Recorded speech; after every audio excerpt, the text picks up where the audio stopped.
We're joined by some very exciting people. Cort and James Mathis the third. Thank you. I mean, Cort, you're the head of animation, and that's fantastic. But let's be honest, James Mathis third, you've got a very special voice. Thank you kindly. Thank you. Is Black Panther. Indeed. Yeah. Are. Indeed, I am. Is Black Panther. I am the king at this moment. So, Do a little T'Challa for them. do a little T'Challa. Wakanda forever. That seems to be So the happy. that brings us all together, right? It does. Yeah. I'm not sure I'm allowed to do it. Right. Sure you are. Equal opportunity. Well, y'all have two of, in my personal opinion, the most fun jobs ever. You are literally head of animation. Like, you get to bring joy into people's lives, and you get to embody a character that has influenced and inspired so many kids and adults. And adults, yeah.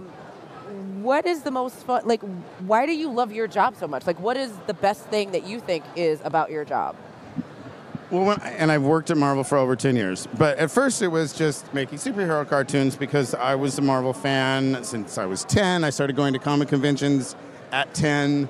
But as the job has evolved over time, being able to reach preschool audience, especially being able to reach girls with Marvel Rising, presenting representation of a diverse set of characters across all the shows, and watching kids react, because I do a lot of focus groups, and they're not in LA. Do you guys accept applications? Like, I would love to have that as a but job. see the reaction that kids of all types have to these characters of all types. And actually, my favorite part of my job, which I don't get to do enough, is coming to voice records. We love having you as well. Yeah. It's great. Everybody steps up their game when we see you. But James, what is your favorite part of the job? My favorite part of the job is actually meeting the young fans. You know, the kids who might have an opportunity to have their first favorite superhero.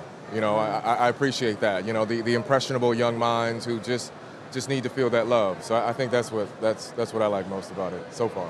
Yeah. I think the coolest thing about animation is that, you know, before one can read, you can hear and you can perceive and you can watch. And so, you know, you have the potential to reach kids at such an incredibly early age. Right. And I think it's so great. I was flipping through the other day, and I don't have a TV. I live in an RV. It sounds crazy, but... Hey. Yeah, really. It's a true story. It's a true story, but I had access to a TV, and I flipped over to Disney XD, and like there you were, and it was amazing, and I was just like, yeah, it was great. It was great, and I felt like a kid again. And I think that's the greatest thing about animation is it, you know, it makes you feel ageless. Well, it's the same in the booth when we're recording. Yeah. You know, we all get to turn back the clock and be kids again. You know, and if you close your eyes and you'll hear Iron Man across the room. You'll hear Captain America and Miss Marvel and Captain Marvel. You hear all these heroes, and it's just a bunch of adults playing like big kids, you know, which is great. How did you first decide that you wanted to do voiceover? I wanted to get into voiceover just because I liked fooling my family, you know, on the phone primarily. That was the main the impetus for me getting into voiceover. But I saw an opportunity to play a greater array of characters, more diverse characters in voiceover. I mean, when you're on camera, you can only play what you look like, you know, so if it's not written as a brown man, I'm probably not going to be allowed to play it. But in animation, you can be a pencil, you can be a pillow, you know, you can be anything, and it's not necessarily color, race, or gender specific. So, or you can be a king. Indeed, you can be a king. Yeah. Yes. So we have a question from social. They use the hashtag Marvel NYCC to get a hold of us, and they want to know, which Marvel characters do you most identify with? Wow. Yeah, maybe, I think I might have a little Hulk in me. Yeah. I think I might have a little Hulk. The nicest person. Yeah. That's true. That's true, yeah. But you wouldn't like him when he's angry. You wouldn't. Yeah. You wouldn't. No, the beast will come out if provoked. I understand. Yeah. What about you, Cort? Boy, this changes weekly and monthly, depending on the shows that I'm working on. Right now, I'm very in love with Shuri. Daisy Lightfoot is the actress who plays with her. I love her portrayal in this show, and we have plans for her in other stuff that I can't talk about, that she's recently recorded. And just the spunk of that character and her intelligence is amazing.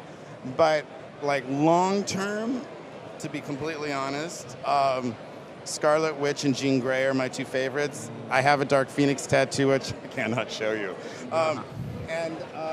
And their resilience and the things that they overcome, and let's face it, their stories are big soap operas. As a teenager and kid, I was fascinated, so I always will have a special affection.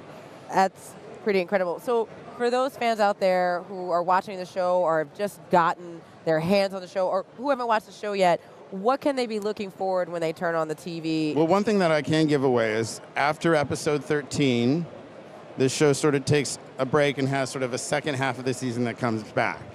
And one of the things we're going to talk about today at the panel, 1:30.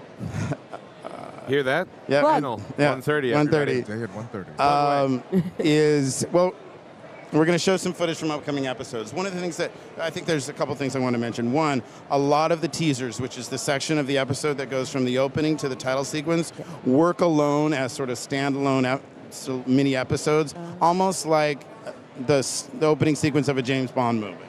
And so we have a sequence, episodes 5 through 9 work that way. It's fantastic. But then after episode 13 and we come back, we sort of venture, T'Challa goes on a sort of a quest through time and is able to observe Black Panthers from different eras. That was awesome, by the way. Amazing. And some huge stunt casting that we can't even announce yet. The one we did give away is during the World War II episode.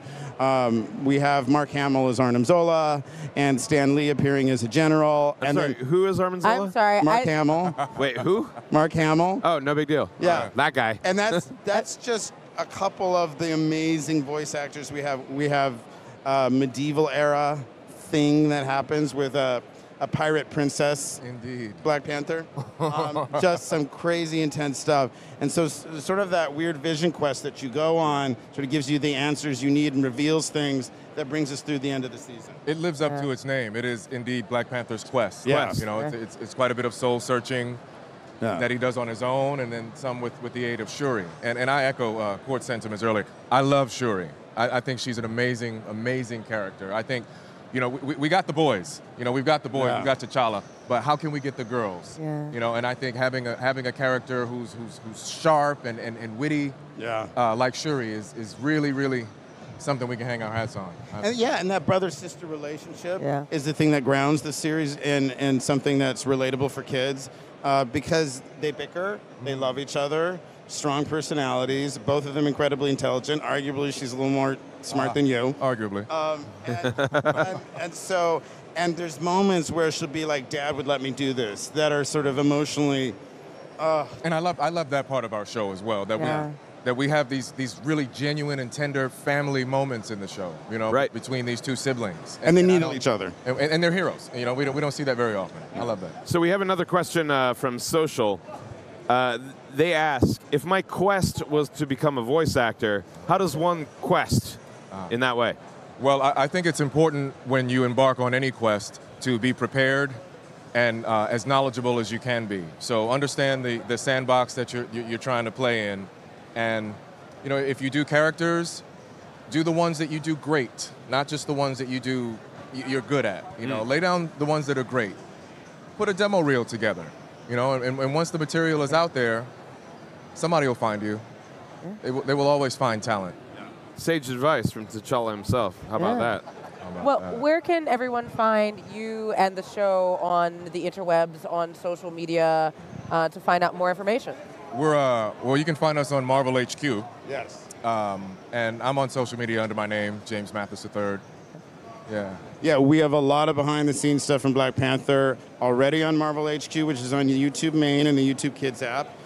We'll be previewing those, what we call teasers, those sort of standalone pieces, also on Marvel HQ. We have interviews with you. We have a great interview, a classic, unbelievable sequence, just Mark Hamill and Stan Lee sort of shooting the breeze about superheroes and everything. So yes, please check out Marvel HQ. And then, of course, watch on Disney XD.